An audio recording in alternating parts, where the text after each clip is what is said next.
Welcome to Equestrian Fitness for the Long Ride with the Sweaty Equestrian. I'm personal trainer and endurance rider Tamara Baysinger, and I'm here to help you ride stronger in a day and longer in your life.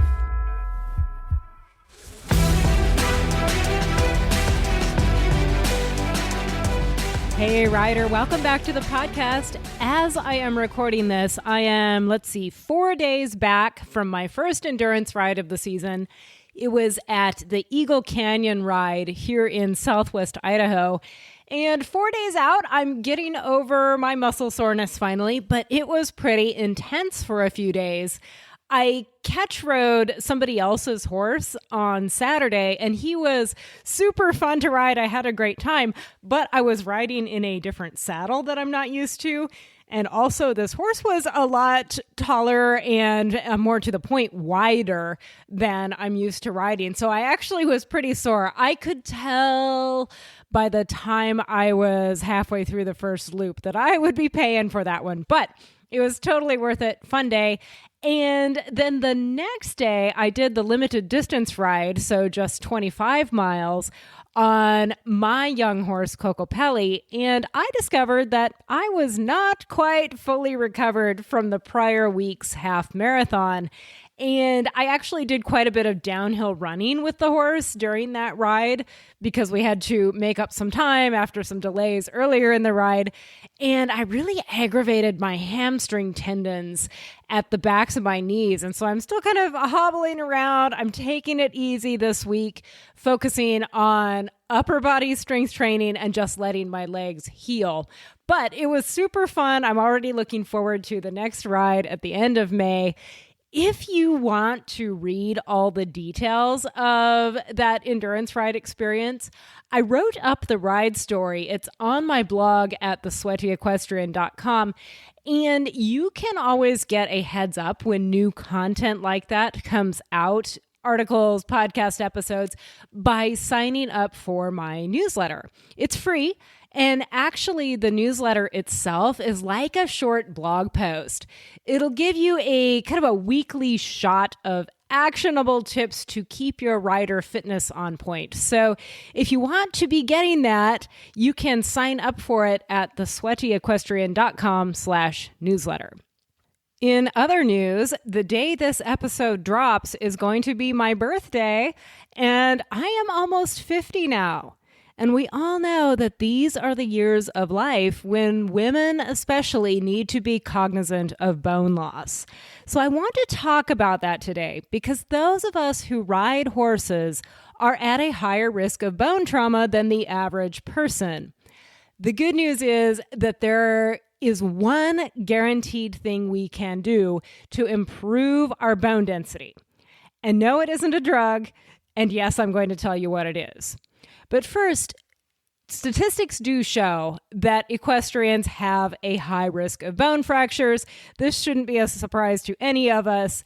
It's usually due to falls, although various other things like getting kicked or even yanked at the end of a lead rope or taking a bad step out of your horse trailer, all those things can also result in a break. And then there are the really ugly wrecks, when a horse falls on you. Yikes. 32 to 34% of reported equestrian injuries are fractures. One study of over 1,500 riders showed that the thoracic spine, so your mid-spine, and rib breaks are the most common. Other locations include the lower trunk, so your lumbar spine, the femoral neck, which is the top of your upper leg bone just below the hip joint, and the pelvis. A bunch more were to the upper extremities, wrists, shoulders, collarbones, forearms. And then there are fractures to the lower leg, the femur, the foot, the neck, which is terrifying.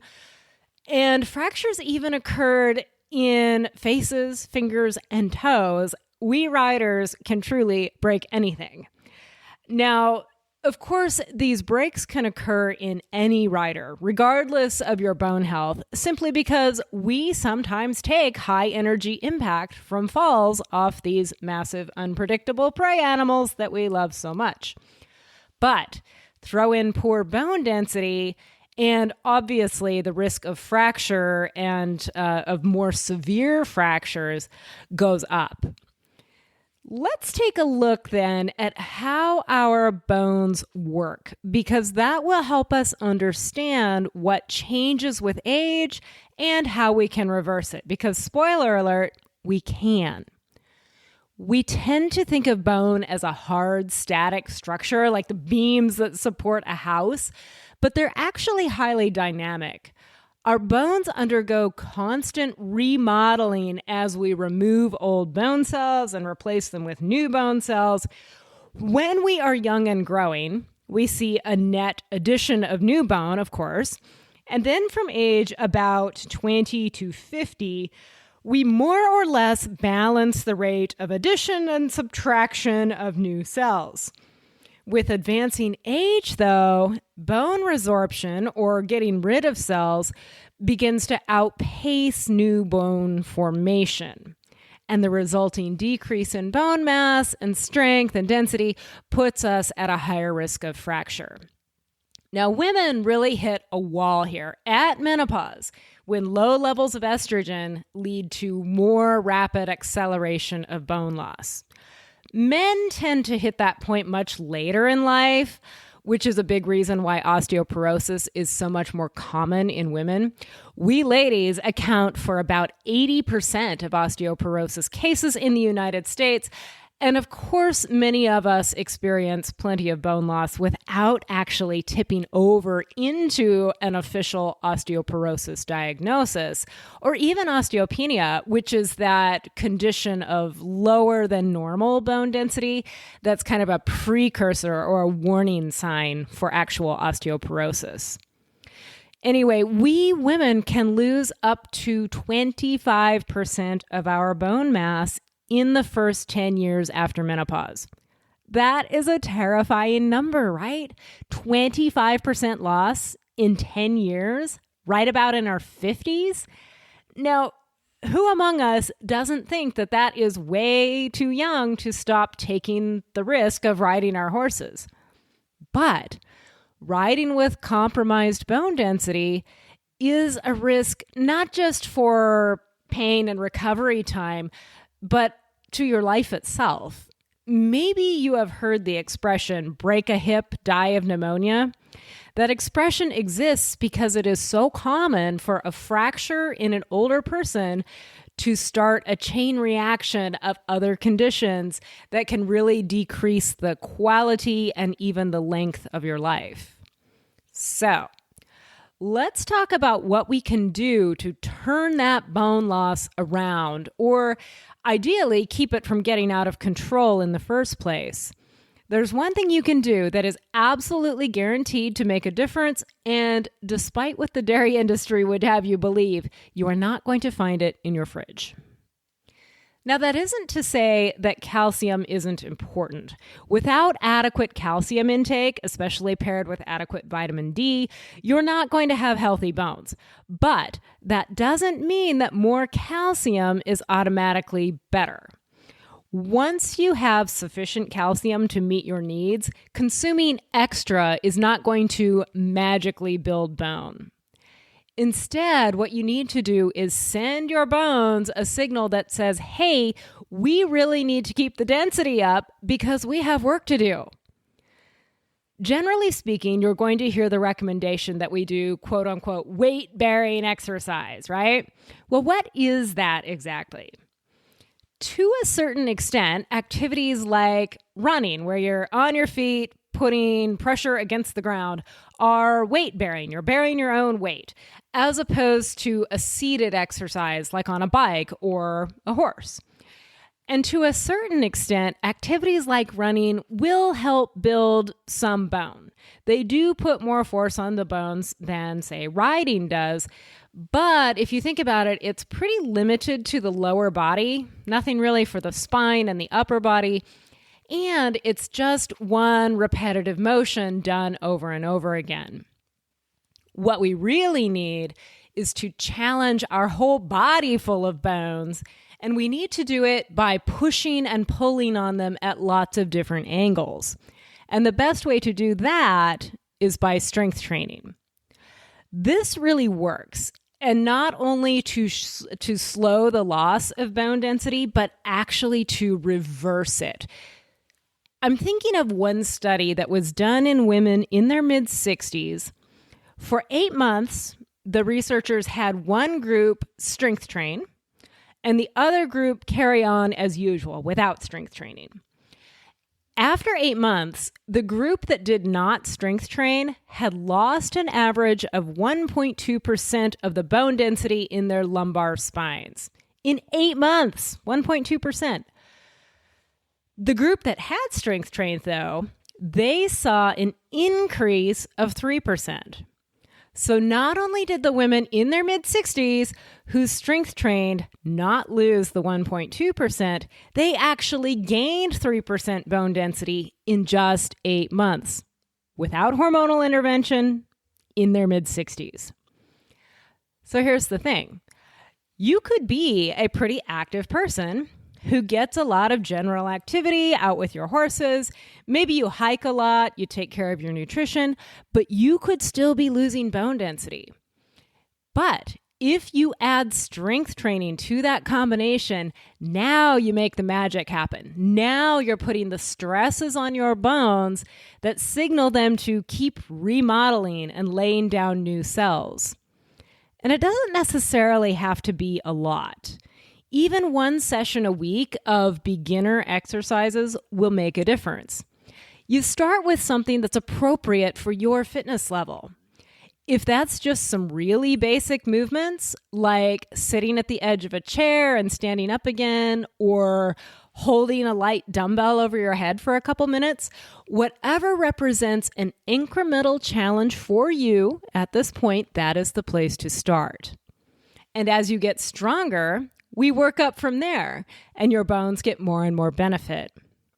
You can't just keep doing what you're doing and expect it to help, though, because your body doesn't need to adapt anymore to do those same familiar farm chores and things. You've got to add challenges that make your muscles stronger than they are now. Stronger muscles put more tension, they pull harder on your bones, and that is the signal that tells your bones to get it together, guys. We are not done here. Gaining strength is also going to help reduce your risk of fracture in another way, and that's that you're less likely to fall off in the first place. Most falls in non-equestrians are actually due to muscle weakness. Sometimes we tend to assume it's poor balance or vertigo, and that can be the case. But most often, it's just that someone didn't have the strength to catch themselves when something happened. This applies in the saddle, too. You are more likely to stick a spook or a stumble if your muscles are strong than if they are weak. Now, you can support this process of building strength with good nutrition and getting plenty of sleep. By good nutrition, I mean you have to eat enough food. If you are trying to keep your weight under control and scrape by on 1,400, 1,500 calories, you are not giving your body the raw materials to protect your bones. You're also not giving your body enough fuel to build muscle. So you've got to eat more. And in most women, even small statured ones like myself, I weigh 120 pounds sopping wet, okay? I'm like 5'2". I'm talking about 2,000 calories a day, maybe more, even for smaller women. You have to eat enough food, and you also have to make sure that a lot of it is protein. Shoot for at least 90 or 100 grams of protein a day, bare minimum. More is better. Why? Because adequate protein supports your muscle gain. You are stimulating that muscle growth with the strength training, and then you're eating enough fuel to support it. And whatever builds muscle builds bone. I'll say it again. Whatever builds muscle builds bone. So if you want to strengthen your bones, strengthen your muscles. You do that by eating enough calories. Don't undereat, and don't be scared of that. I know that can be quite a paradigm shift, and I teach all about it in my Leaner, Stronger Rider program. But you've got to eat enough food, including enough protein, and strength train at a level that is challenging for you. Train even 1 day a week and you'll see results. 2 or 3 days a week is perfect. This is a guaranteed formula. It will work. Do those 3 things consistently and you will see a positive impact on your bone density. Hey, as I mentioned, today is my birthday, and if you want to give me a little birthday present, I would love it if you could leave a 5-star rating for the podcast and a nice review. That really helps other people find the podcast, and it's such a gift to keep my creative energy up. And how about this? When you leave a 5-star review, ask me a question right there in your review, and I will answer it on the podcast. You can ask me anything from, my favorite horse color to something you want to know about rider fitness. Whatever you want to know. All right. That's it for today. Go do some strength training. Look me up if I can help you with that, because you can ride stronger in a day and longer in your life. Want to get more sweaty? Subscribe to my newsletter at thesweatyequestrian.com/newsletter. And remember, you have what it takes to be a full athletic partner for your horse. Saddle up strong.